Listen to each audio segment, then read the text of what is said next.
तो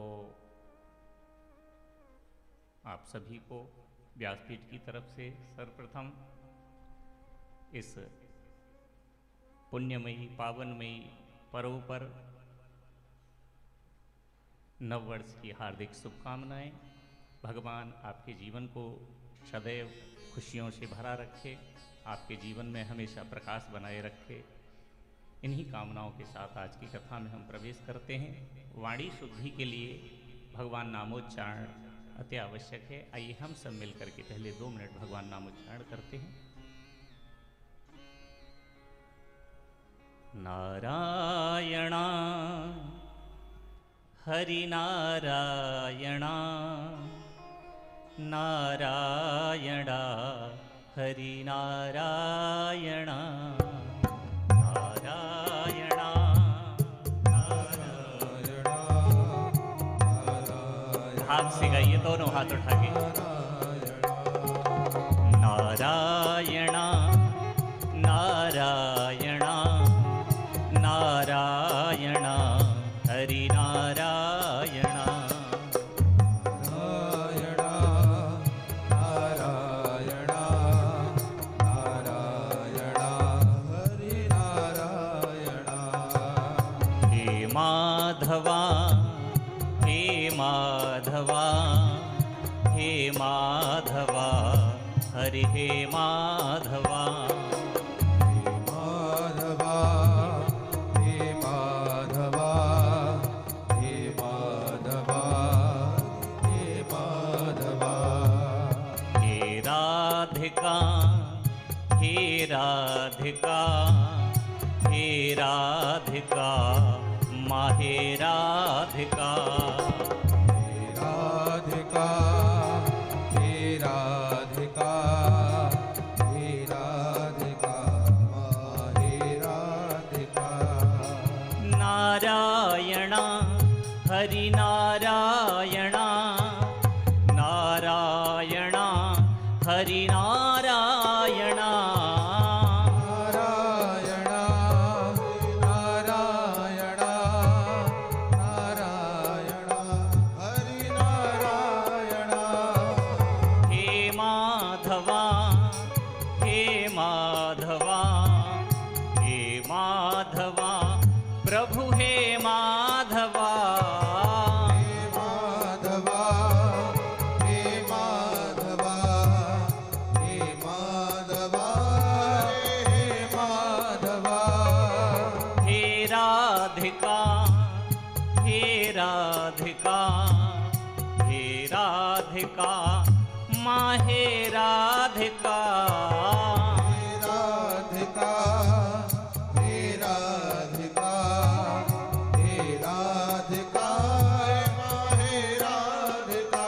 हरि नारायणा नारायणा नारायणा हरि नारायणा नारायणा नारायणा नारायणा हरि नारायणा।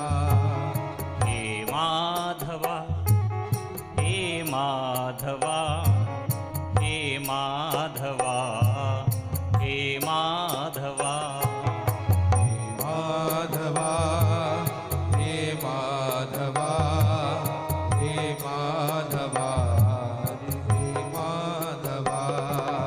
हे राधिका हे राधिका हे राधिका हे राधिका हे राधिका हे राधिका हे राधिका हे राधिका। नारायणा नारायणा नारायणा हरिनारायणा नारायणा नारायणा नारायणा नारायणा। हे माधवा हे माधवा हे माधवा हे माधवा हे माधवा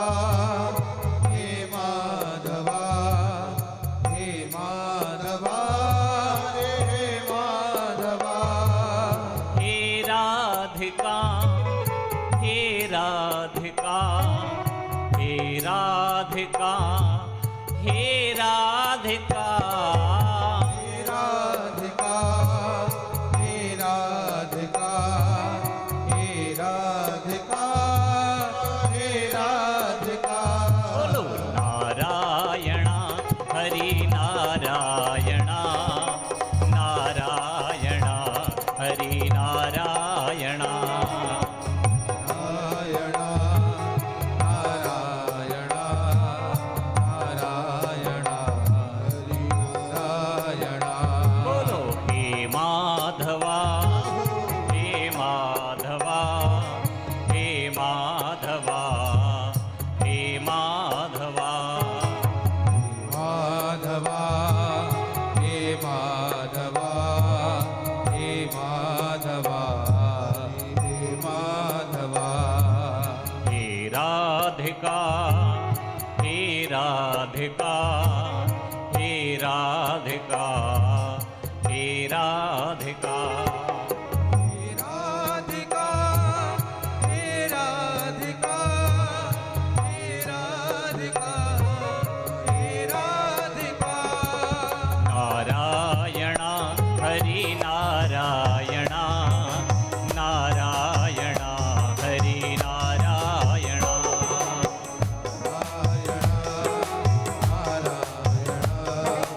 नारायण हरि नारायण।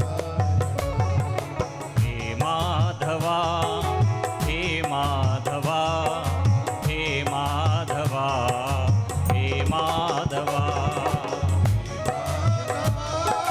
हे माधवा हे माधवा हे माधवा। हे राधिका हे राधिका हे राधिका हे राधिका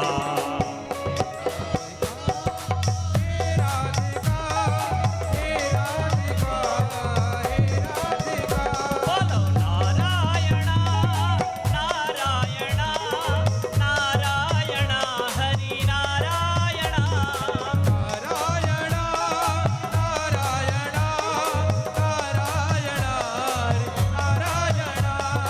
हे माधवा हे माधवा हे माधवा हे माधवा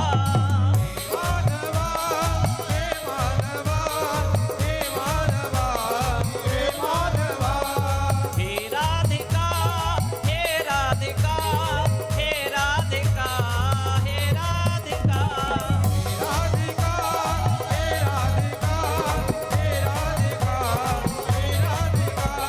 नारायण हरि नारायण नारायण हरि नारायण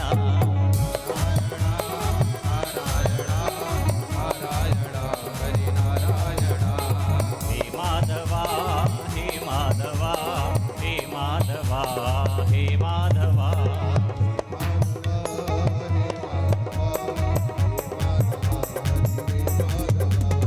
हे राधिका हे राधिका हे राधिका हे राधिका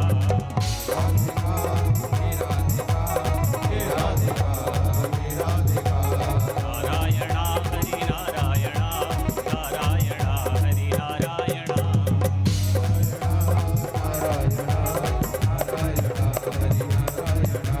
हे माधवा हे माधवा हे माधवा हे माधवा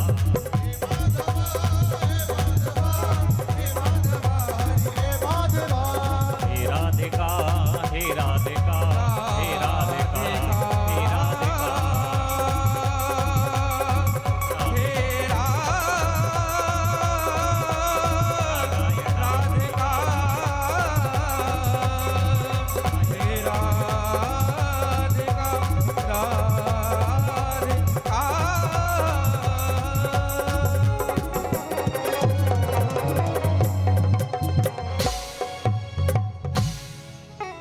बोलिए राधा रानी सरकार की जय।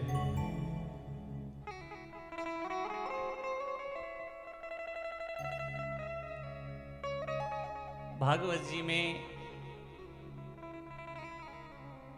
कहा गया है भाग्योदयेन बहुजन्म समर्जितेन सत्संगमम च लभस्ते पुरुषो यदा वै।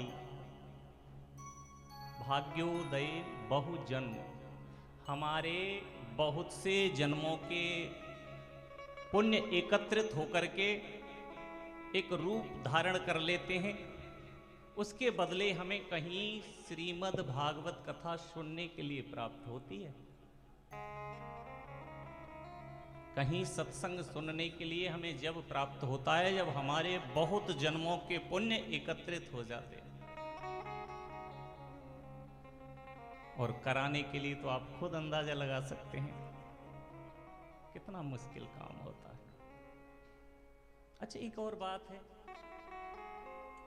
हर व्यक्ति किसी न किसी कामना से जुड़ करके कोई कार्य करता है, और ऐसा कोई बिरला ही भगवान का भक्त होता है जो निष्काम होकर के, इसके बदले में कुछ चाहिए नहीं, ऐसा भक्त कोई बिरला होता है महाराज। हम पूजा भी करते हैं ना, पूजा तो उसमें भी कोई न कोई प्रश्न भगवान के सामने रख देते हैं। और दूर क्यों जाते हो, अपने अंदर खुद देखिए। जब भगवान के समक्ष जाते हैं तो कोई न कोई ऐसी अभिलाषा उसके सामने रखाते हैं, अगर ये कार्य हमारा सिद्ध हो जाएगा तो हम तुम्हारे नाम का प्रसाद बांटेंगे, हम तुम्हारे मंदिर आएंगे, हम तुम्हारे नाम का कीर्तन करवाएंगे। हाँ जी, भगवान इसीलिए तो मंदिरों में बैठा है, और बैठा किस लिए भाई? और उस पे काम है कहाँ भगवान पे? वो तो हमारी अर्जियों को सुनने के लिए बैठा है, और वो भी फालतू की। कभी भगवान के सामने खड़े होकर के ये मत मांगो इस संसार सागर से, मेरा ये काम कैसे चलेगा, मेरा वो काम कैसे होगा, मेरे पुत्र कब होगा, मेरा पोता कब होगा, मेरी फैक्ट्री कैसे चल, ये सब नहीं। ये तो विनिमय है, लेन देन है, आदान प्रदान है। वास्तविकता में भक्ति वो है जिसके बदले कुछ मांगा न जाए, निस्वार्थ होकर। तो मोढ़ेश्वरी माता के इस मंदिर में, इस वृद्धाश्रम में हमारे परम पूज्य बड़े भ्राता श्री हेमंत चतुर्वेदी जी के मन में ऐसी जिज्ञासा उत्पन्न हुई कि अपने घर पर तो सब भागवत कराते हैं और सुनते हैं, यहाँ निःस्वार्थ जो वृद्ध रहते हैं और भक्त रहते हैं उनको सुनाई जाए।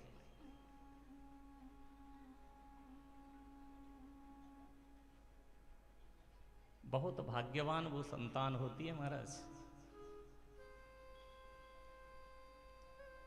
आदरणीय स्वर्गीय विश्वनाथ तिवारी जी के पावन पुण्य स्मृति में इस कथा को आपके समक्ष यहाँ प्रकाशित किया जा रहा है।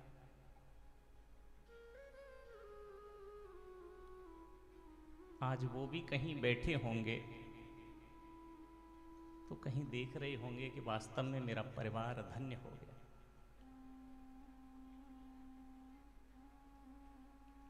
आपको एक अंदर की बात बताएं, बहुत छोटी लेकिन बहुत ध्यान से सुनना।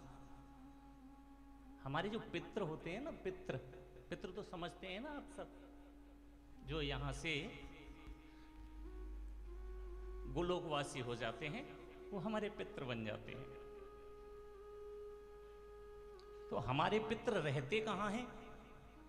लोक तो 7 ऊपर बताए हैं और 7 नीचे बताए हैं।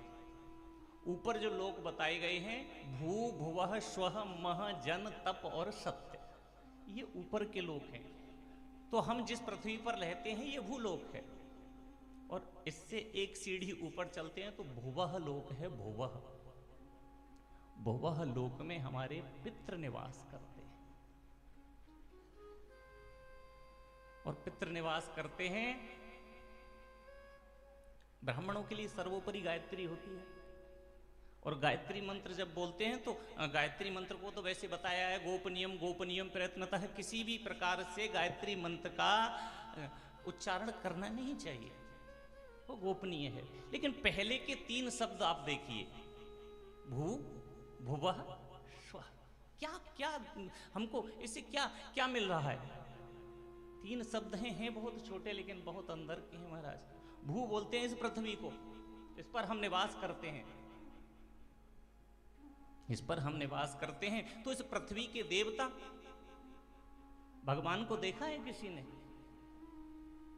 इस पृथ्वी पर निवास कौन करता है? हम लोग निवास करते हैं। तो पृथ्वी के देवता माता पिता को माना गया है। माता पिता भगवान होते हैं, वो इस पृथ्वी पर निवास करते हैं इस लोक में। उसके बाद दूसरा लोक होता है भुवः लोक, जहां पितृ निवास करते हैं। भू भुवः, फिर आता है स्वः। स्वः बोलते हैं स्वर्ग के लिए, जहां देवता निवास करते हैं। लेकिन आज का मानव डायरेक्ट तीसरी सीढ़ी पर चढ़ता है महाराज, 2 सीढ़ियां छोड़ देता है। भू, पहले घर में बैठे हुए माता पिता को छोड़ देगा, दूसरे लोक में जो भुवा लोक में पितृ बैठे हैं उनको भी छोड़ देगा, डायरेक्ट तीसरी सीढ़ी स्वर्ग, देवताओं के पास मंदिर में जाकर के प्रार्थना करेगा, प्रभु मेरी अर्जी स्वीकार कर। अच्छा आप बताइए, जब आप घर में सीढ़ियां चढ़ते हैं तो क्या पहली सीढ़ी से तीसरी सीढ़ी पे पैर रखते हैं? पहली पे चढ़ोगे, दूसरी पे चढ़ोगे, जब तो तीसरी तक पहुंचोगे, नहीं तो महाराज गिरने का डर रहेगा। उसी प्रकार से सर्वप्रथम हमें ये उपदेश मिलता है, भू पृथ्वी के देवता हमारे माता पिता हैं, सर्वप्रथम भगवान से पहले उनकी पूजा करो। फिर भुवा हमारे पितृ, पहले फिर पितरों की पूजा करो। जब तीसरे नंबर पर किसी देवता की पूजा करने का अधिकार है हमें। अब माता पिता को भी छोड़ दिया, पूर्वजों को भी छोड़ दिया, सीधा तीसरा भगवान को पकड़ रहे हैं। भगवान कभी नहीं सुनने वाला महाराज, क्योंकि जो साक्षात भगवान तुम्हारे घर में बैठा हुआ है, पहले उसकी सुनो। तो निवेदन कर रहे हैं पितरों के लिए। पितृ हमारे भुवा लोक में निवास करते हैं। एक जगह और है जहां हमारे पितृ निवास करते हैं, जहां शंकर जी का मंदिर होता है। बहुत ध्यान से सुनिए ये बात है, ना आपको गूगल पे मिलेगी ना यूट्यूब पे मिलेगी। शंकर जी की जो लहरी होती है, जहां से जल गिरता है, वहां हमारे पितृ निवास करते हैं। भगवान भोले शंकर के गण कौन है? भूत और प्रेत। अब तुमने मंदिर में देखा होगा, कभी प्रांगण में जाकर के शिवालय में कहीं भूत प्रेतों के लिए स्थान है क्या? कोई मूर्ति बनती है क्या उनकी? नहीं ना, उनका स्थान है जलहरी, जहां से जल गिरता है महाराज, वहां हमारे पितृ निवास करते हैं और बैठ करके इंतजार करते हैं कि हमारे घर का कोई सदस्य शिवालय में आएगा, शिवालय में आकर के जल अर्पित करेगा, वो जल हमें प्राप्त होगा। इसीलिए नित्य प्रति शंकर जी के मंदिर में जल देना अनिवार्य है। जो शंकर जी के मंदिर में जल देते हैं वो हमारे पितरों को प्राप्त होता है। और जिसके माता पिता प्रसन्न हैं, जिसके पितृ प्रसन्न हैं, भगवान अपने आप स्वतः प्रसन्न हो जाता है। माता पिता दुखी हैं, पितृ दुखी हैं, भगवान को कितने भी पूजते रहो कोई फायदा नहीं। तो आज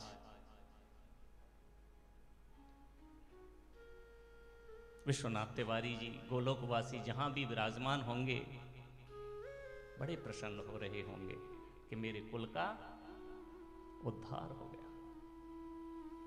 क्योंकि भाग्योदयन बहुजन्म समर्जतेन सत्संगमम चलब से पुरुषो यदा वैया, सुनने के लिए नहीं, मेरे वंश में सिर पे रख कर के भागवत जी की पोथी को सुंदर रूप से कलश यात्रा की, यहाँ विराजमान की, और मुझे कथा श्रवण करने हेतु यहाँ आवाहन भी किया।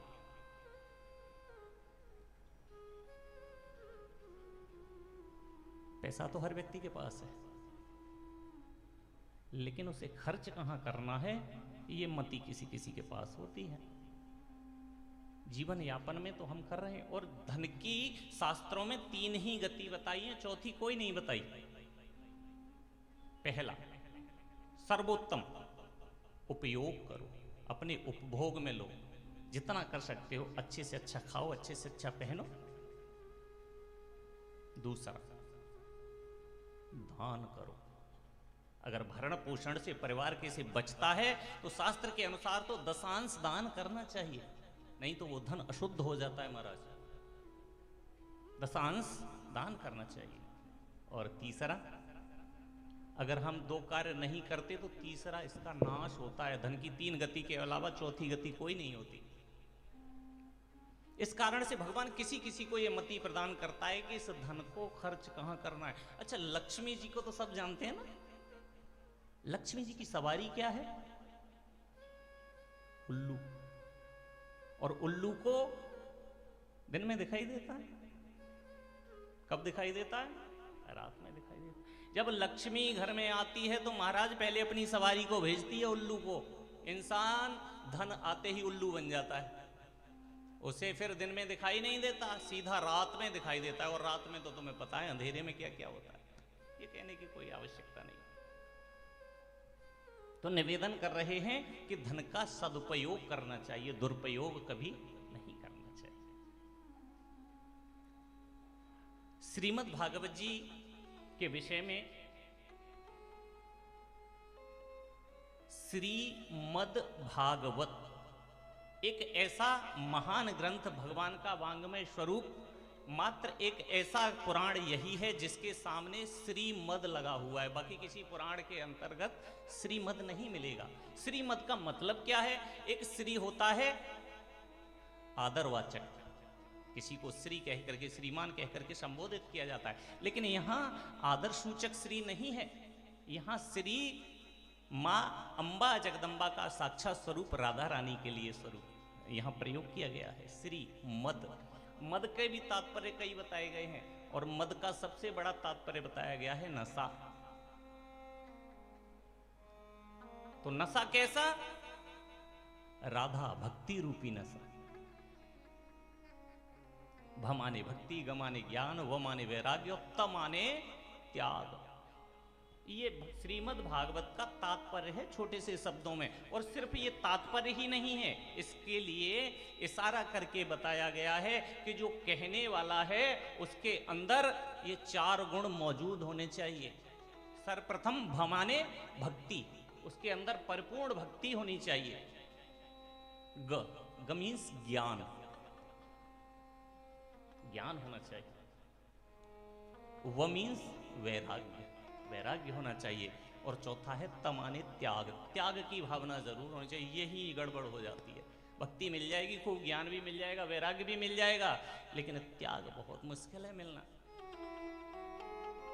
और जिस वक्ता के अंदर ये चारों चीजें समन्वित होती हैं, वो महाराज प्रभु कृपा से कल्प वृक्ष के नीचे बैठ करके जो ऐसी कामना करता है उसे वही प्राप्त होता है। कुछ लोग कहते हैं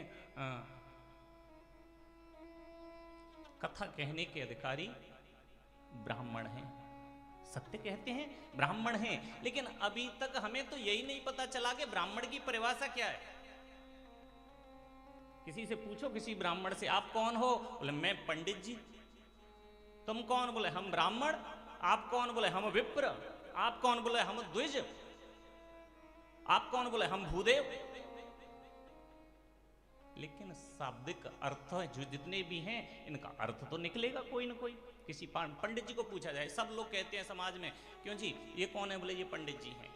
पंडित जी का मतलब पता है क्या होता है?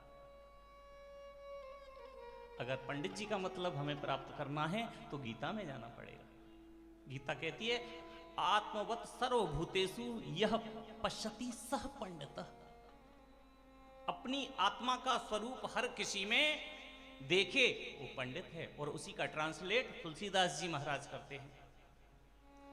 सिय राम मैं सब जग जानी, करहूं प्रणाम जोर जुग पानी। तो आत्मवत सर्वभूतेषु यह पश्यति सह पंडित। अच्छा जी। और फिर बताया कि वही पंडित नहीं है, पंडित की परिभाषा और भी है। बोले क्या? बोले सत असत विवेचनी बुद्धि सह पंडा। जो सत्य और असत्य का निरूपण कर सके, व्याख्यान कर सके, समझ सके, वो पंडा है। तो ये तो पंडित की परिभाषा हुई। कुछ लोग कहते हैं हमेशा विप्र। विप्र क्या होता है जी? विप्र का परिभाषा बताइए।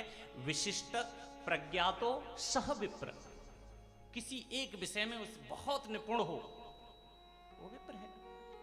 द्विज, द्विज का अर्थ है द्वितीयो जन्मो अस्ति सह द्विज, जिसका दूसरा जन्म हो। दूसरा जन्म किसका होता है? हर ब्राह्मण का। जब उपनयन संस्कार होता है, यज्ञोपवीत संस्कार होता है, उसका दूसरा जन्म माना जाता है, वही द्विज है।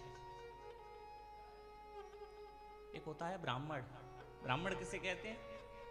ब्रह्म जानाति सह ब्राह्मण, जिसे ब्रह्म का ज्ञान है, जो ब्रह्म को जानता है वो ब्राह्मण है। तो अब तो लोगों को ये नहीं पता ब्राह्मण क्या है, पंडित क्या है, लेकिन ठीक, मुडेर मुडेर मतिर बिन्ना। तो हम श्रीमद् भागवत जी में प्रवेश कर रहे हैं। सर्वप्रथम श्लोक हो सके तो आप भी गायन कीजिए। सच्चिदानंद रूपाय आनंद रूपाय विश्वोत्पत्त्यादि हेतवे आदि हेतवे तापत्रय विनाशाय तापत्रय विनाशाय श्री कृष्णाय वयं नुमः। श्री कृष्णाय वयं नमः। ये भागवत जी का पहला श्लोक, लेकिन वास्तविकता में भागवत जी का पहला श्लोक नहीं है। तो क्या है जी? बोले भागवत जी का जो महात्म्य है उसका पहला श्लोक है।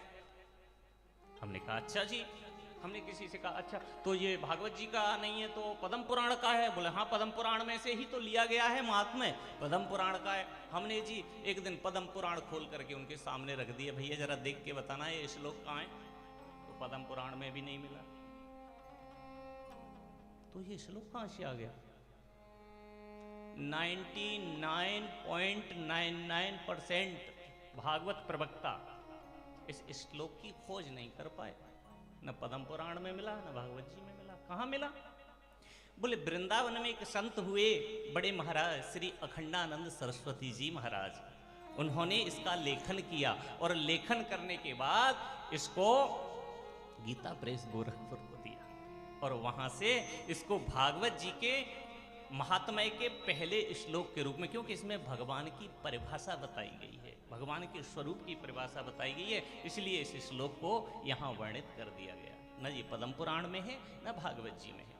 तो तात्पर्य क्या है? बोले सच्चिदानंद रूपाय विश्वोत्पत्त्यादि हेतवे तापत्रय विनाशाय श्री कृष्णाय वयं नुमः। सच्चिदानंद, इसमें 3 शब्द छुपे हुए हैं, सत, धन, चित, धन, आनंद। अब सत्य क्या है? 3 शब्द हैं, सत, चित और आनंद। तो सत्य क्या है? पहले सत्य को जाने हम। What is the mean of true? सत्य क्या है? उस सत्य की परिभाषा बताई। वेद कहता है त्रिकाला वादते गुम सत्य, जो तीनों कालों में अबाधित रहे, जिसका नाश न हो, हरा भरा रहे, वो सत्य है। और ऐसा दुनिया में कौन है? सिर्फ परमात्मा, भगवान ही ऐसा है जिसका कभी नाश नहीं होता, वो सत्य है।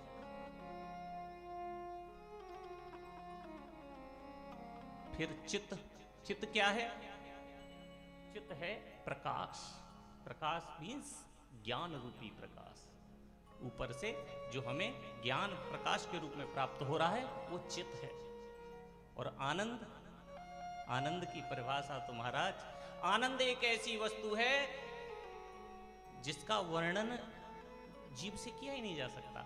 आनंद तो केवल प्राप्ति करने का है, उसे हम महसूस करके अंदर तो ले सकते हैं, लेकिन वो हमें कैसा लगा उसे हम बाहर वर्णित नहीं कर सकते। मानिए माता बहन घर में रसोई बनाती हैं, खीर बनाई आपने, खीर किसी बर्तन में बनाई और एक चम्मच से उस खीर को चलाया, खीर बनकर के तैयार हुई। कुछ देर बाद खीर सबने खाई, सबने अपना अपना स्वाद बताया, स्वादिष्ट है, अच्छी है, मीठी है, फीकी है। जो चम्मच ने खीर बनाई उस चम्मच से पूछा जाए बता खीर कैसी थी, क्या वो बता पाएगी?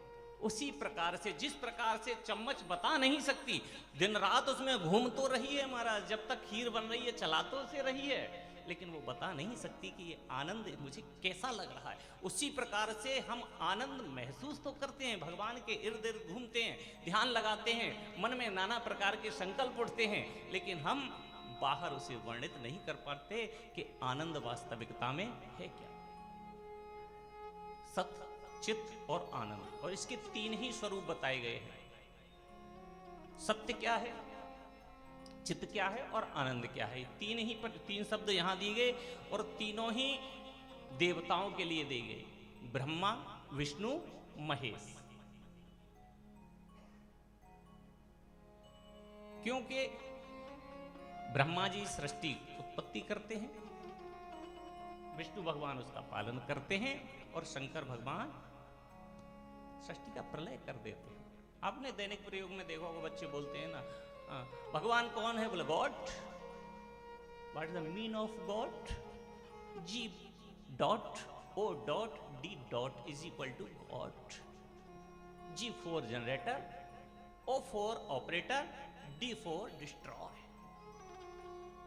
वही बनाता है, वही पालन करता है, और वही सृष्टि का खत्म कर देना, नाश कर देता है। सच्चिदानंद रूपाय विश्वोत्पत्त्याद हेतवे, विश्व की उत्पत्ति करता है और तीनों तापों का नाश करता है, दैहिक, दैविक और भौतिक। तीन ताप होते हैं, तीनों का नाश करता है। ऐसे भगवान श्री कृष्णाय वयम नमः, ऐसे कृष्ण भगवान को मैं नमन नहीं, वयम नमः, हम सब मिल करके नमन करते हैं। इसी का ट्रांसलेट सेम अगर आप देखोगे तो रामायण जी में मिलता है। उद्भव स्थित कारणीम क्लेश हारणीम सर्वश्रेयस करीम सीता न तो हम राम वल्लभाम। सेम। क्यों? ब्रह्मा जी क्या कर सकते हैं? बोले सृष्टि उत्पत्ति कर सकते हैं? नहीं। एक पुरुष सृष्टि की उत्पत्ति नहीं कर सकता, उसके लिए अर्धांगिनी की आवश्यकता है। क्या विष्णु भगवान पालन कर सकते हैं? नहीं, उसके लिए भी उनकी अर्धांगिनी मां लक्ष्मी की आवश्यकता है। क्या शंकर भगवान प्रलय कर सकते हैं? बोले नहीं, उनकी शक्ति उनके साथ होना जरूरी है। तो वही ट्रांसलेट करके रामायण जी में दर्शाया गया। ब्रह्मा जी हैं लेकिन अधूरे हैं। ब्रह्मा जी की जो शक्ति है, पावर है, वो ब्रह्माणी है, मां सरस्वती। उसी प्रकार से विष्णु भगवान लक्ष्मी जी के बिना अधूरे हैं, उनकी जो शक्ति है वो लक्ष्मी है। शंकर बिना शक्ति के अधूरे हैं।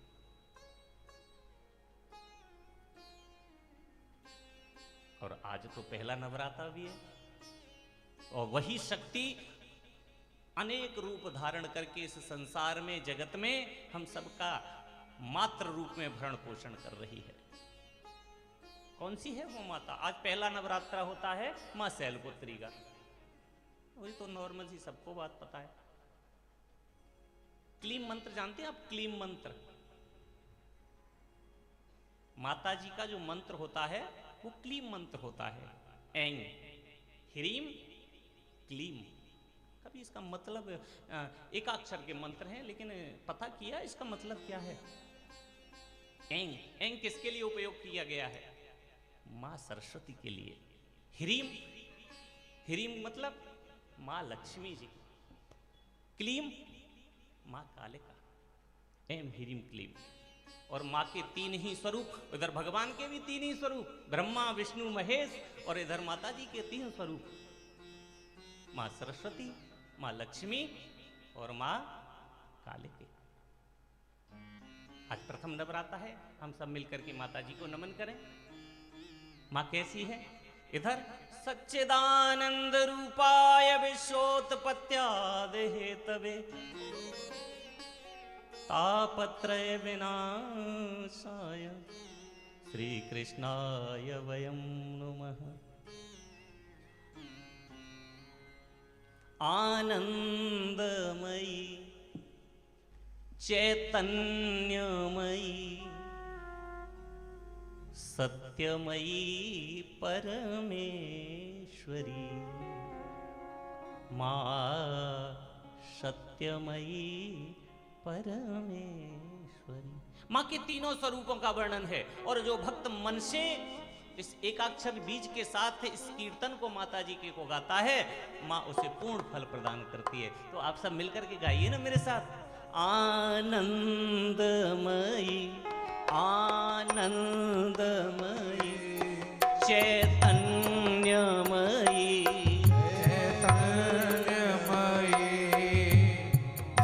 सत्यमयी परमेश्वरी।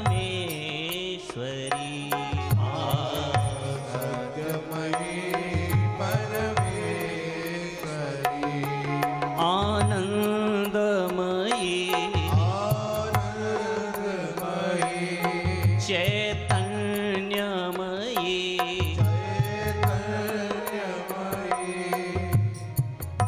सत्यमयी परमेश्वरी।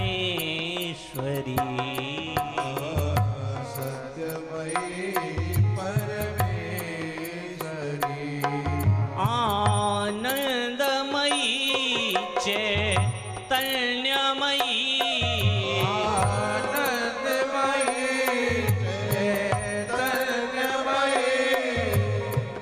सत्यमयी परमेश्वरी।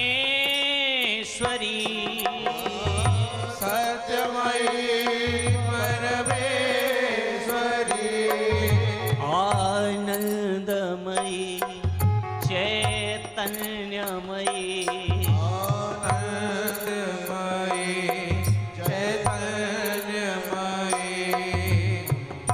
सत्यमयी परमेश्वरी।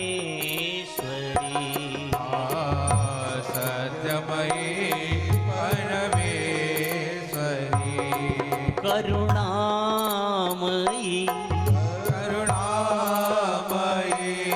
कृपामयी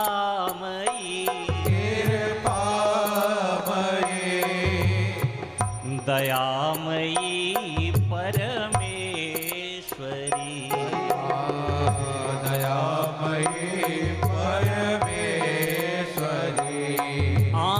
आनंदमयी चैतन्यमयी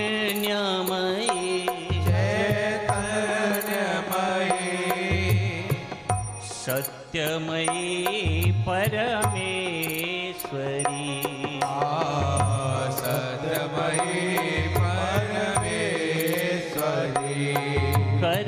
करुणामयी कृपामयी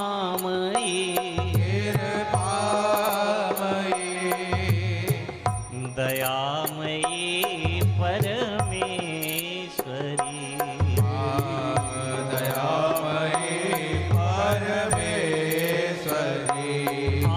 आनंदमयी चैतन्यमयी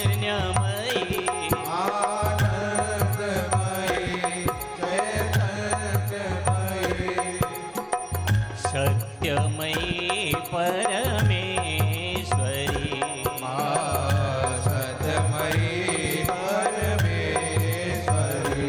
करुणामयी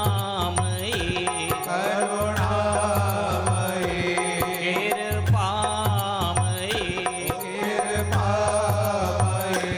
मेरी दयामयी परमेश्वरी।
करते हैं जो ब्रह्मा हैं, जो विष्णु हैं, जो महेश हैं, उनकी जो शक्ति है माँ अम्बा जगदम्बा, उसके बिना न इस सृष्टि का सृजन किया जा सकता, न पालन किया जा सकता और न इसका संहार किया जा सकता।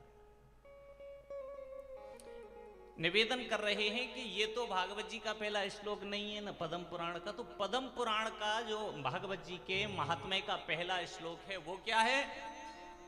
बोले यम प्रवजंतम अनुपेतम पेत कृत्यम द्वैपायनो विरह कातर आजुहाव पुत्रेति तन्मयतया तरवोभिनेदु हृदय मुनिमानतोस्मि।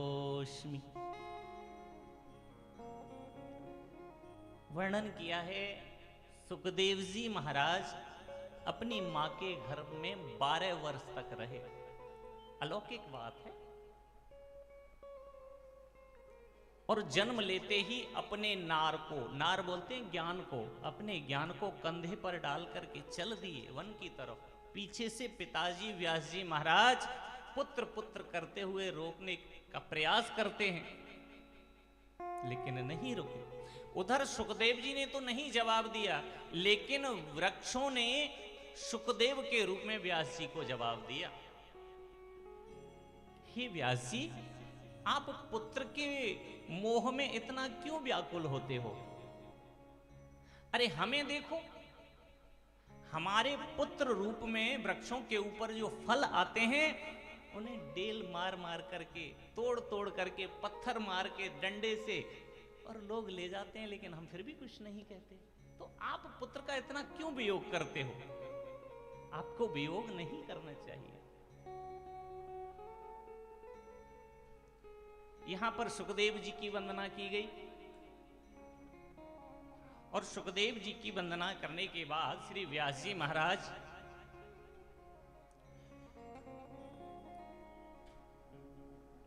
निवेदन कर रहे हैं, नैमसे सूत मासीनम भिव्याध्यम महामतिम कृथामृत शाश्वत कुशल है शौनको अब्रवीत।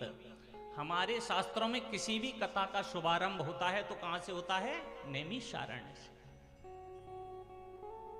देखो बहुत ध्यान से सुनो, हम बड़े भाग्यशाली हैं क्योंकि हमें भारत में जन्म मिला है। आपने कभी सुना कि भगवान का जन्म ऑस्ट्रेलिया में हुआ, कनाडा में हुआ, फ्रांस में हुआ, जर्मनी में हुआ, सिंगापुर में हुआ? नहीं, कहीं नहीं सुना होगा। कहां सुनने के लिए मिलेगा? भारत देश में, क्योंकि ये ऐसी पावन पवित्र भूमि है सनातन धर्म की कि भगवान को स्वयं चल करके इस धरा पर आना पड़ता है। और भारत देश में भी आपको भगवान के जितने अवतार देखने के लिए मिलेंगे ना, वो संसार में भारत देश और भारत देश में भी मात्र उत्तर प्रदेश। भगवान कृष्ण का जन्म कहां हुआ? हा?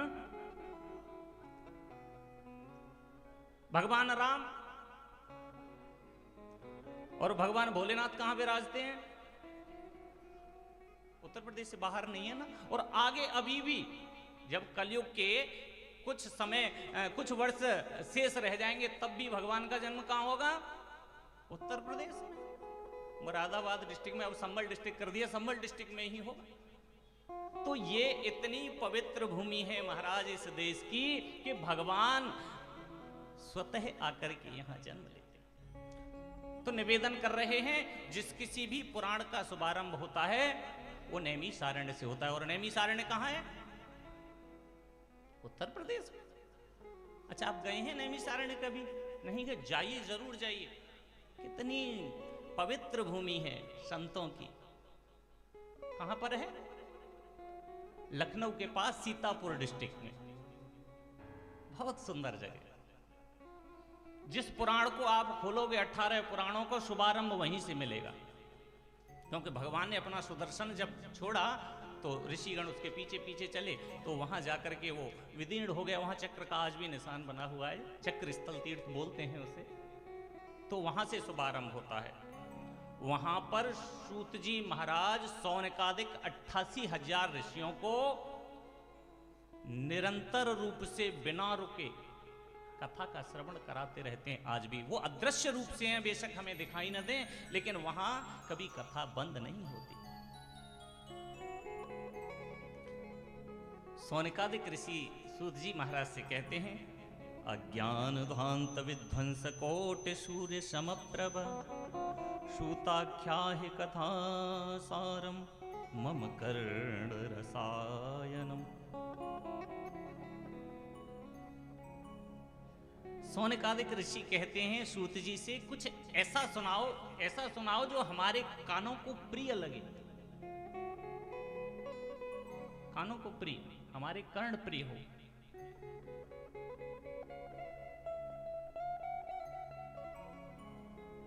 मति बदल गई है महाराज, आजकल कानों को प्रिय भगवान का नाम नहीं लगता। इंटरटेनमेंट का जो दुनिया है ना, एंटरटेनमेंट की, वो अच्छी लगती है बात है, भगवान की बात अच्छी नहीं लगती। अगर भगवान की बात अच्छी लगती होती तो आज ये इतने भक्त यहाँ नहीं बैठे हुए होते, इतने भक्त यहाँ बैठे हुए होते कि एक भक्त को बैठने के लिए जगह नहीं मिलती। लेकिन हमें तो बस इंटरटेनमेंट से मतलब, आत्म कल्याण की कोई नहीं सोचता। और जो आत्म कल्याण की बात करे वो महाराज संत नहीं, परम संत। संत है सौनकादिक 88,000 ऋषि, परोपकार की बात करते हैं, परोपकार की। महाराज कुछ ऐसा सुनाइए जिससे संसार का कल्याण हो सके और कानों को प्रिय लगे। सूत जी कहते हैं, ऋषियों हमारा जीवन क्या है? क्या है हमारा जीवन? काल व्याल मुखग्रास, एक अजगर रूपी सर्प है और हम सब काल रूपी अजगर जो बैठा हुआ है उसके मुंह में जा रहे हैं, दिन रात आगे चलते चले जा रहे हैं, बड़े खुश होते हैं। कितने वर्ष के हो गए? बोले हमने साहब 40 वर्ष पार कर लिए। 40वां जन्मदिन है, 41वां है, 42वां है। एक एक वर्ष, एक एक क्षण महाराज ये निकलता चला जा रहा है, काल के समीप चलते चले जा रहे हैं और हम खुश होते हैं कि हम बड़े हो गए। ये जीवन क्या है? ये ऐसा जीवन है कि वो जो काल रूपी अजगर बैठा है उसके मुंह में हम जा रहे हैं। और ये जीवन कब तक है? जब तक वो अपना काल रूपी अजगर मुंह नहीं बंद कर रहा। जिस दिन वो बंद करेगा अब खत्म। लेकिन इस बात को कोई विरला ही समझ पाता है।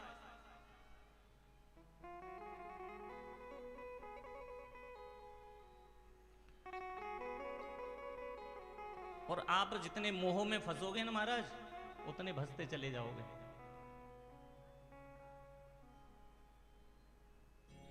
ये परिवार जो देख रहे हो ना, कोई साथ देने वाला नहीं। दोस्त, मित्र, पत्नी, माँ बाप, भाई बंधु सखा, सब कितनी देर के हैं?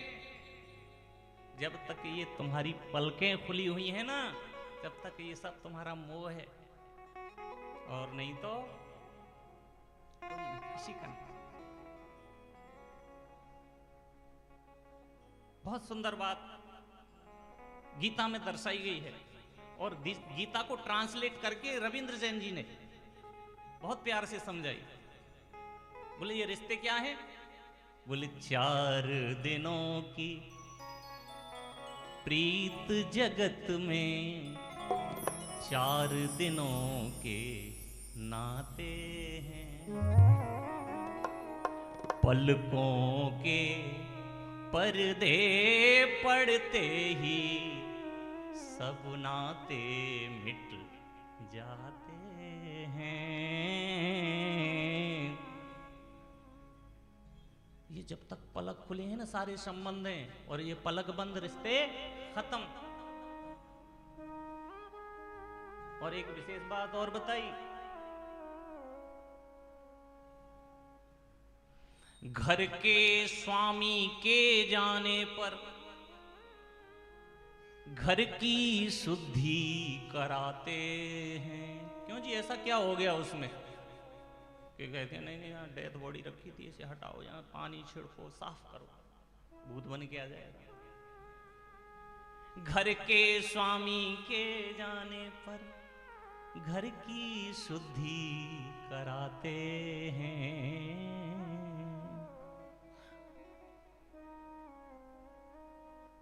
जब घर की शुद्धि हो जाएगी, मृतक के लौट आने का कोई जोखिम नहीं उठाते हैं।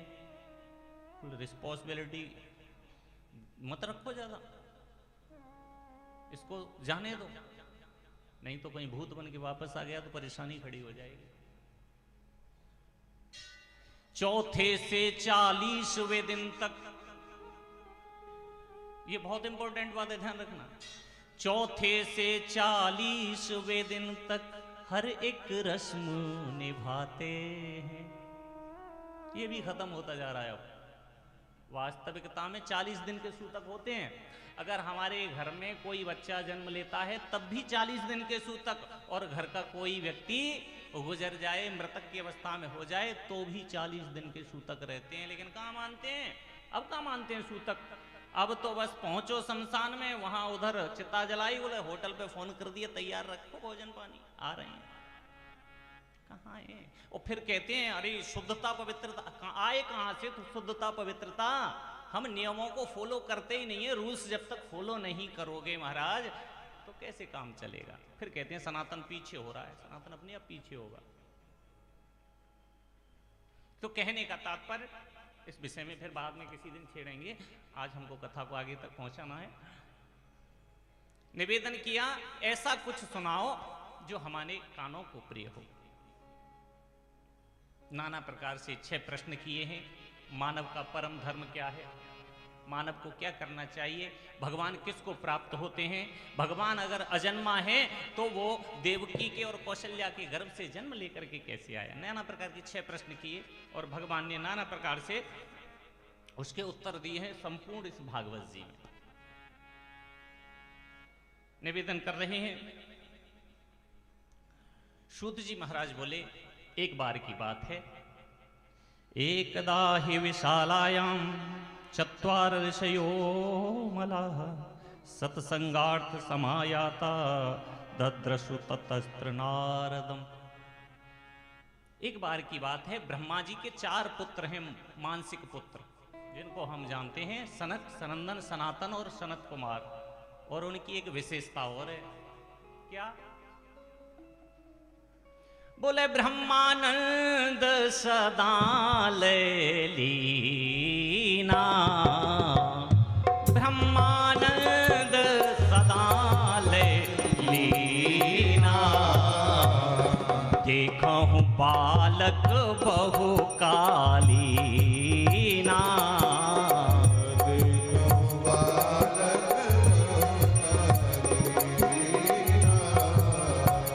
देखूं बालक बहु कालीना,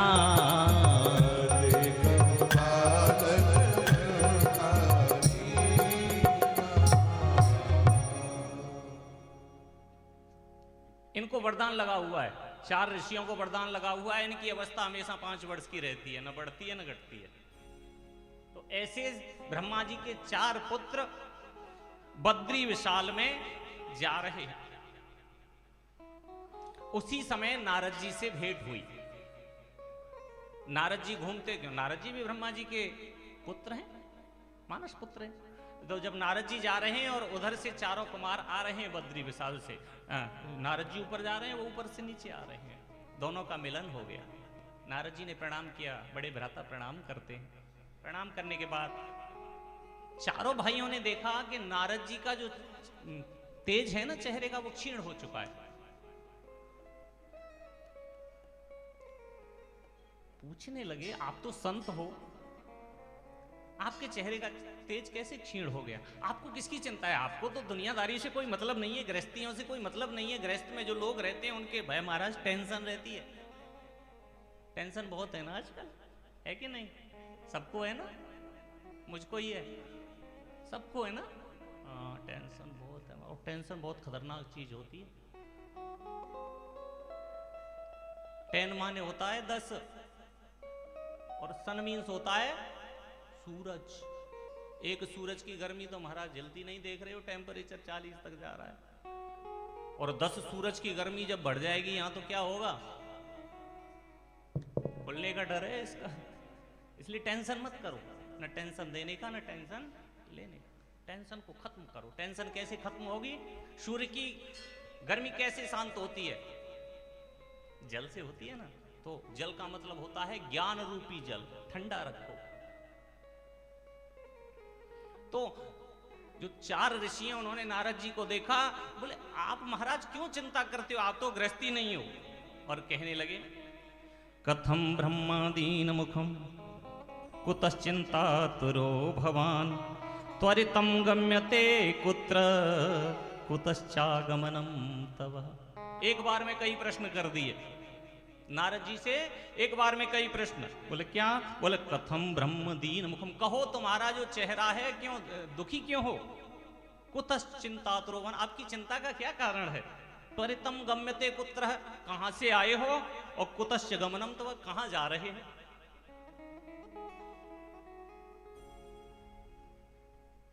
नारद जी ने कहा बड़े भाई पूछ रहे हैं तो बताना तो पड़ेगा। नारद जी कहते हैं अहम तु पृथ्वी या तो ज्ञात्या सर्वोत्तमामिति पुष्करम च प्रयागम च काशीम गोदावरीम तथा हरिक्षेत्रम कुरुक्षेत्रम श्रीरंगम सेतुवंदनम एवमादिषु तीर्थेषु भ्रममाण इतस्ततः। बहुत ध्यान से सुनिए, नारद जी बता रहे हैं अपनी चिंता का कारण। नारद जी कहने लगे अहम तो पृथ्वी ज्ञाता, मैं पृथ्वी पर गया। मैंने बताया ना आपको, ये धरती जो है ना बड़ी पावन है, देवता लोग तरसते हैं यहाँ आने के लिए। नारद जी भ्रमण करते हुए पृथ्वी पर आए और देखा कि बोल कहाँ कहाँ गए? बोले सारे तीर्थों में गया, पुष्कर गया, प्रयाग गया, काशी गया, गोदावरी गया, हरि क्षेत्र, कुरुक्षेत्र, श्रीरंग, श्वेतबंधन, सब जगह गया। लेकिन मैंने देखा कि सब जगह कलयुग का प्रभाव हो गया है। कल नाम धर्म मित्रेण धरेयम बाधिता। हर जगह देखते हैं कलयुग का निवास है। और कलयुग का निवास ऐसा वैसा नहीं है, लोगों की मति को खराब कर दिया है कलयुग ने। नारद जी बता रहे हैं अपने बड़े भाइयों को कलयुग का प्रभाव। तरुणी प्रभुता गेहे श्यालको बुद्धिदायक कन्या विक्रयणो लोभाद्मती नाम च कल्कनम।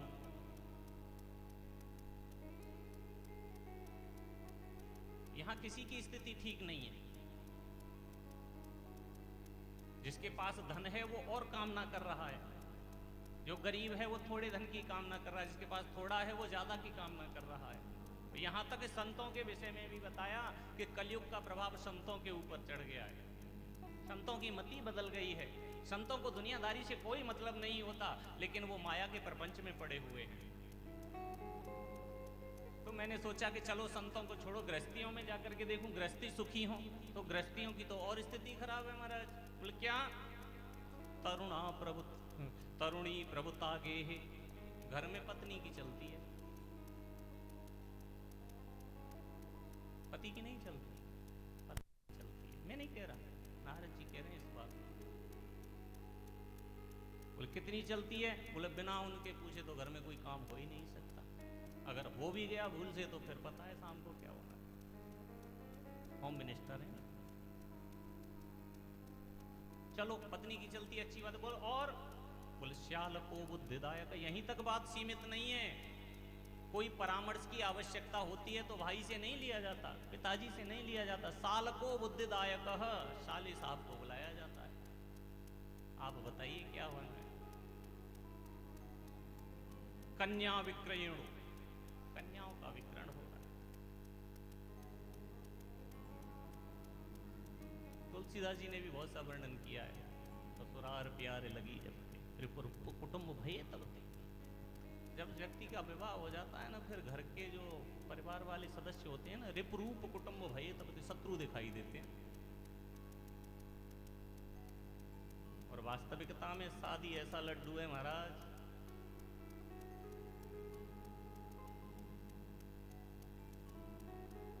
जो न खाए वो पछताए और जो खाए वो जीवन भर पछताए, और बिना इसके काम भी नहीं चलता। तो नारद जी महाराज बता रहे हैं कि कलयुग ने लोगों की मति को बदल दिया है। बोले और कहां गए आगे आप? बोले मैं चलते चलते चलते चलते श्रीधाम वृंदावन में पहुंचा, और वृंदावन में जाकर के मैंने देखा एक स्त्री है, रुदन कर रही है। स्त्री और रुदन? बोले हाँ। उसके पास दो पुरुष पड़े हुए हैं, वृद्ध पुरुष हैं और स्त्री जवान है। मैंने पूछा ये आप कौन हो देवी? स्त्री कहने लगी, भो भो साधु क्षणम तिष्ठः मच्चिंतामपि नाशया दर्शनम तव लोकस्य सर्वथा हरम परम। स्त्री कहती है, भो भो साधु क्षणम तिष्ठः, आप एक मिनट रुकिए तो सही, मेरी बात सुनिए, क्योंकि मैंने सुना है साधुओं का जो क्षण होता है वो जीवन को परिवर्तित कर देता है। अगर हमें कोई संत मिल जाए तो जीवन परिवर्तित हो जाता है क्या? हो गया है किसी का? हुआ है किसी का? क्योंकि हमारी श्रद्धा नहीं है। गीता तो भगवान ने अर्जुन को भी सुनाई, और गीता भगवान ने युधिष्ठिर को भी सुनाई। अर्जुन का जीवन बदल गया, युधिष्ठिर का नहीं बदला। क्यों? क्योंकि युधिष्ठिर भगवान को भगवान नहीं मानते, उन्हें वो छोटा भाई मानते हैं, और अर्जुन अपना सर्वस्व मानता है। तो जीवन परिवर्तन अर्जुन का हो गया, लेकिन युधिष्ठिर का नहीं हुआ। वही कारण है। कहा आप रुकिए। नारद जी बोले मैं रुक गया उसकी बात को सुन करके। मैंने पूछा, देवी आप कौन हो? और ये दोनों पुरुष जो आपके पास पड़े हुए हैं ये कौन है? तो कहने लगी भक्ति, अहम भक्तिरिति ख्याता इमौ में तनयो मतौ ज्ञान वैराग्य नामानो काल योगे न जर्जरो। अहम भक्ति, मेरा नाम भक्ति है, और ये जो दो पुरुष देख रहे हो ना, ये ज्ञान वैराग्य मेरे पुत्र हैं। बड़े असमंजस की बात है, माता जवान और पुत्र बूढ़े वृद्ध। बोले इनके नाम क्या है? बोले ज्ञान और वैराग्य। और एक अंदर की नई बात और आपको बता रहा हूं। सब लोग कहते हैं भक्ति है, भक्ति है, और भक्ति के दो पुत्र हैं, ज्ञान और वैराग्य। लेकिन कभी आपने विचार किया कि भक्ति का कोई पति भी होगा? बिना पति के पुत्र तो हो नहीं सकता, इम्पॉसिबल बात है। तो कभी सोचा ही नहीं। सब वक्ता कह रहे हैं और हम ध्यान से सुन रहे हैं कि भक्ति के दो पुत्र हैं। क्यों जी, पुत्र कैसे हो गए अगर पति नहीं है? तो भक्ति का पति है। कौन है? भक्ति का पति है सत्संग। सत्संग और भक्ति का जब मिलन होता है महाराज, दोनों के घर्षण से ज्ञान और वैराग्य उत्पन्न होते हैं। तो कहने लगी ये मेरे दोनों पुत्र हैं। तो नारद जी ने पूछा, देवी आपका प्राकट्य कहां से हुआ? तो भक्ति कहती है, उत्पन्ना द्रविड़े साहम वृद्धि कर्णाटके गता क्वचिन क्वचिन महाराष्ट्रे गुर्जरे जीर्णता गता। उत्पन्नो द्रविड़े देशे। द्रविड़ देश कौन सा है? अब हमारे यहाँ के वक्ता तो कह देते हैं भैया दक्षिण से उत्पन्न। दक्षिण तो हुई, लेकिन ये द्रविड़ देश क्या है? मीन क्या है द्रविड़ देश का? द्रविड़ देश कहते हैं महाराज तमिलनाडु को। तमिलनाडु से भक्ति का प्रारंभ होता है। भारत की सीमा में आप प्रवेश करोगे तो सर्वप्रथम भक्ति जो उत्पन्न होगी वो तमिलनाडु से शुरू होती है। उत्पन्न द्रविड़ देश साह वृद्धिम कर्नाटके, और कर्नाटक में आकर के बढ़ती चली जाती है, बड़ी हो जाती है, जवान हो जाती है। क्वचिन क्वचिन महाराष्ट्र, महाराष्ट्र में, पूरे महाराष्ट्र में नहीं, क्वचिन क्वचिन, कहीं कहीं, थोड़ी थोड़ी जैसे पंढरपुर आप जाएंगे तो वहाँ भक्ति देखने के लिए मिलेगी। कुछ न कुछ महाराष्ट्र, कहीं कहीं महाराष्ट्र में मेरा सम्मान हुआ देखने के लिए मिलती है, लेकिन गुर्जरे जीर्णताम गता, गुजरात में आकर के मैं बूढ़ी हो गई। क्यों? बोले गुजरात में तो सब लक्ष्मी के पुजारी हैं, भक्ति कोई नहीं चाहता। ये अब की बात नहीं है, मैं आपकी नहीं कह रहा, नारद जी उस समय की बात बता रहे हैं। और वैसे सत्य भी है, यहाँ पर सब लक्ष्मी पुत्र हैं, लक्ष्मी पुत्र हैं, लक्ष्मी के चाहने वाले हैं। भक्ति कम है, लेकिन ऐसा नहीं, भक्ति कम है इसलिए है कि हमें देखने के लिए मिल रही है कम, क्योंकि श्रोता बहुत ज़्यादा नहीं। अगर श्रोता ज़्यादा होते तो हम भी कहते नहीं भाई ये गलत कथन कहा गया है। भक्ति बहुत है गुजरात। और एक और बात बताएं आपको, वास्तविकता में ही गुजरात में भक्ति बहुत कम है। आप जितने भी यहाँ बैठे हैं ना, इसमें से मेरे को लगता है 80 से 90% आउट ऑफ स्टेट के बैठे होंगे। गलत कह रहा हूं? रियल में यहाँ 10% 20% लोग बैठे होंगे, इसलिए भक्ति यहाँ कम देखने के लिए बताई गई। बोले इसके बाद अगर आप बुढ़ी हो गई गुजरात में जाकर के तो फिर कहाँ गई? बोले मैं उसके बाद वृंदावन गई। वृंदावन में मैं जैसे ही प्रवेश किया तो वृंदावन तो महाराज प्रेम की भूमि है, भक्ति की भूमि है। वहां जाते ही मैं जवान हो गई, लेकिन ज्ञान और वैराग्य वृद्ध हो बूढ़े हो गए। क्यों? क्योंकि ज्ञान की आवश्यकता वहां नहीं है। उद्धव जी का ज्ञान गूदड़ी बन करके आज तक वृंदावन में पड़ा है महाराज। वहां ज्ञान की कोई आवश्यकता नहीं, वो प्रेम की भूमि है, भक्ति की भूमि है। ज्ञानियों का कोई काम नहीं है, न वहां वैराग्य का काम है। ज्ञान की भूमि है। कौन सी? काशी जाओ, ज्ञान मिलेगा। वैराग्य चाहिए, अयोध्या जाइए। ऐसा वैराग्य जहां भगवान राम ने तपस्वी के भेष में अपना वैराग्य धारण किया, वहां आपको वैराग्य मिलेगा। ज्ञान और वैराग्य वृंदावन में नहीं मिलेगा। वृंदावन में क्या मिलेगा? प्रेम और भक्ति। कहते हैं ओ श्यामा हृदय कमल सो प्रगट्यो, श्यामा हृदय कमल सो प्रगट्यो, ओ श्यामा हृदय कमल सो प्रगट्यो, श्यामा हृदय कमल सो प्रगट्यो, और श्याम हृदय कुंभाए वृंदावन मेरो वृंदावन। वो मेरा ही वृंदावन नहीं है, वो आप सबका भी वृंदावन है। इसलिए भाव से दोनों हाथ उठा करके गाइए क्या? ओ वृंदावन मेरो वृंदावन,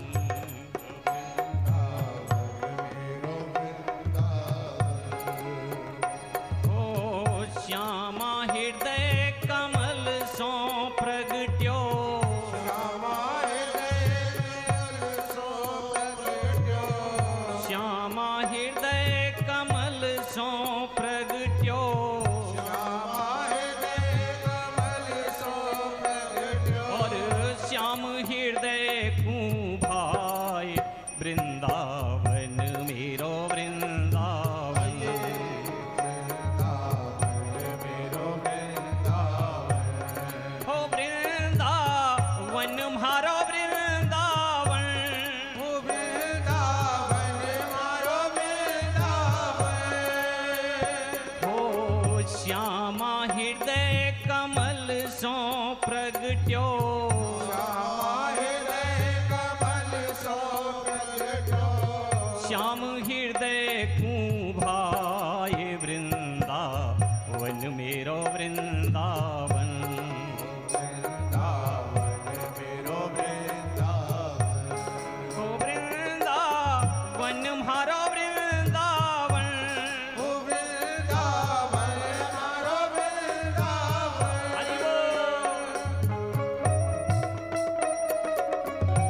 सब सुख सागर रूप उजागर रहे वृंदावन धाम। रहे वृंदावन धाम, रहे वृंदावन धाम। सब सुख सागर रूप उजागर रहे वृंदावन धाम। रहे वृंदावन धाम, रहे वृंदावन धाम। हो रूप गोस्वामी प्रगट कियो जहाँ। रूप गोस्वामी प्रगट कियो जहाँ। रूप गोस्वामी प्रगट कियो जहाँ। रूप गोस्वामी प्रगट कियो जहाँ। गोविंद रूप निधान वृंदावन मेरो वृंदावन। ओ वृंदावन मेरो वृंदावन। हो श्यामा हृदय कमल सो प्रगट्यो। श्यामा हृदय कमल सो प्रगट्यो। श्यामा हृदय कमल सो प्रगट्यो। श्यामा हृदय कमल सो प्रगट्यो। और श्याम हृदय कुम्हार वृंदावन मेरो वृंदावन। ओ वृंदावन मेरो वृंदावन। ओ वृंदावन प्यारो वृंदावन। ओ वृंदावन प्यारो वृंदावन।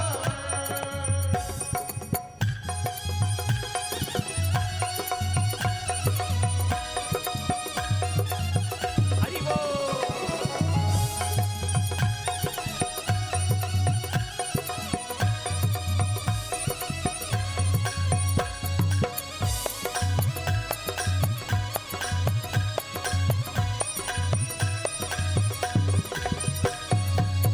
विहरत निस दिन कुंज गलिन में ब्रज जन मन सुखधाम। ब्रज जन मन सुखधाम, ब्रज जन मन सुखधाम। विहरत निस दिन कुंज गलिन में ब्रज जन मन सुखधाम। ब्रज जन मन सुखधाम, ब्रज जन मन सुखधाम। मदन मोहन को रूप निरख के। मदन मोहन को रूप निरख के। हमारे वृंदावन में 7 ठाकुर हैं। कितने ठाकुर हैं? और 7 ठाकुरों के विषय में बताया गया कौन कौन सा ठाकुर कहां से प्रकट हुआ। आप सब गए हैं वृंदावन? बहुत सुंदर।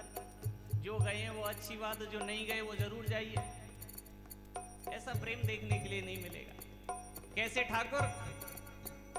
हो मदन मोहन को रूप निरख के। मदन मोहन को रूप निरख के। सनातन बले बले जाय वृंदावन मेरो वृंदावन।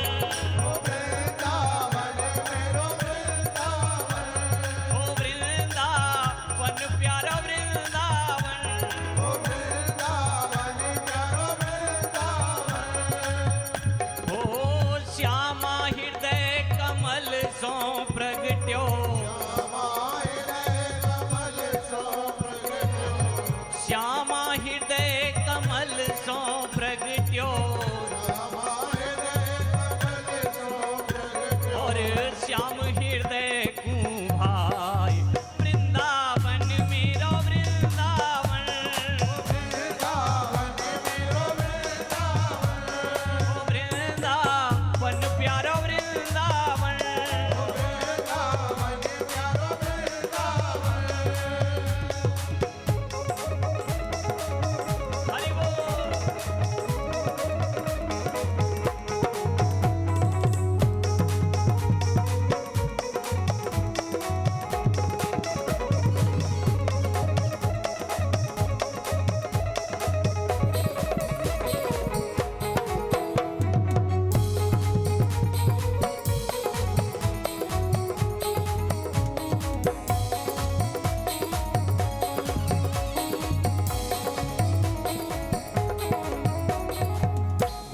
ग्वाल सब ही उर धारे प्यारो गोपीनाथ।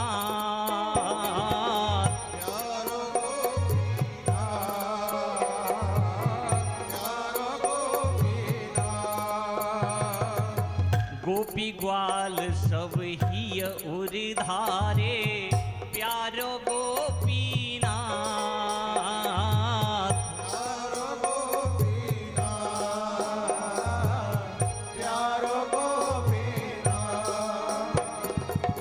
गोपी ग्वाल सब ही उर धारे प्यारो गोपीनाथ।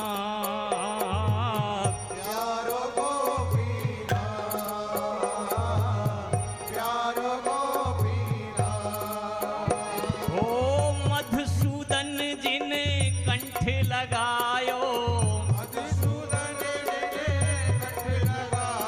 हाँ मधुसूदन जिन कंठ लगायो। जहाँ है रही जय जयकार वृंदावन मेरो वृंदावन। ओ वृंदावन म्हारो वृंदावन।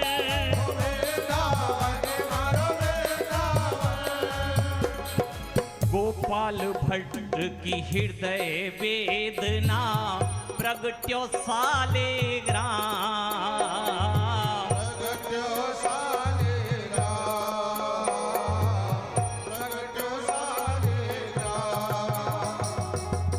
आप बांके बिहारी के दर्शन तो करे होंगे तुमने, लेकिन एक ठाकुर ऐसो है बहुत प्यारो, जाको नाम है राधा रमण जू लाल, जो सालेग्राम ते प्रगट भई।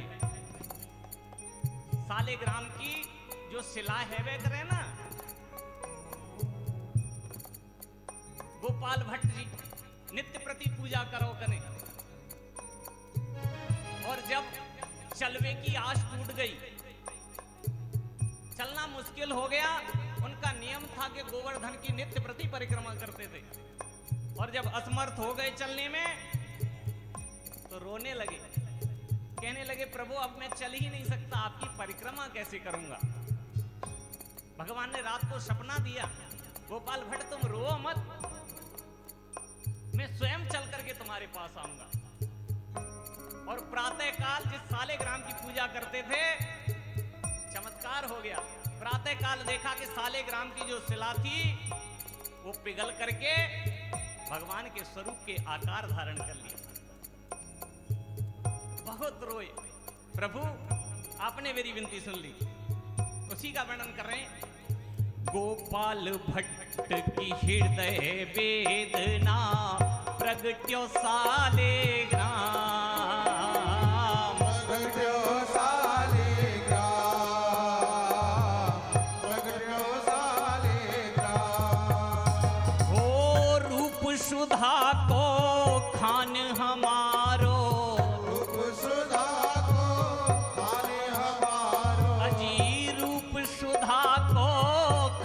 हमारो श्री राधा रमण जुलाल वृंदावन मेरो वृंदावन। ओ वृंदावन प्यारो वृंदावन।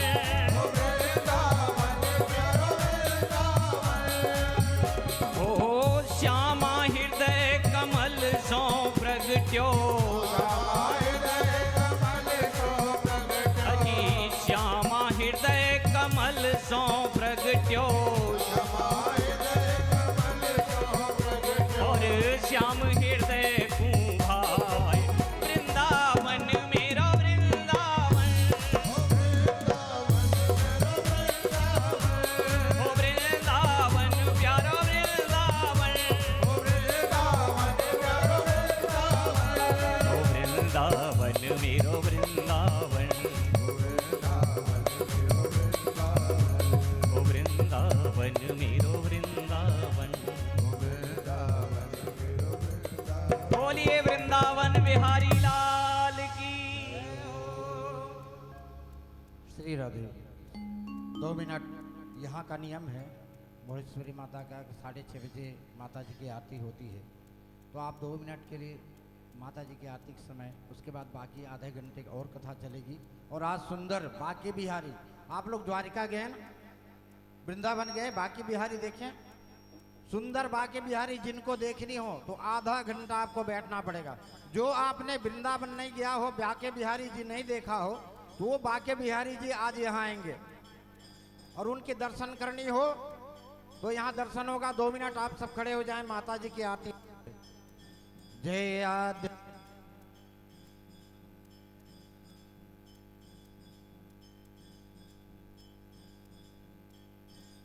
श्री राधे। માતાજીને આરતી થવાના છે, બધા ઊભા થઈ જાઓ। માતાજીને પછી આપણે કથા ચાલુ રહેશે।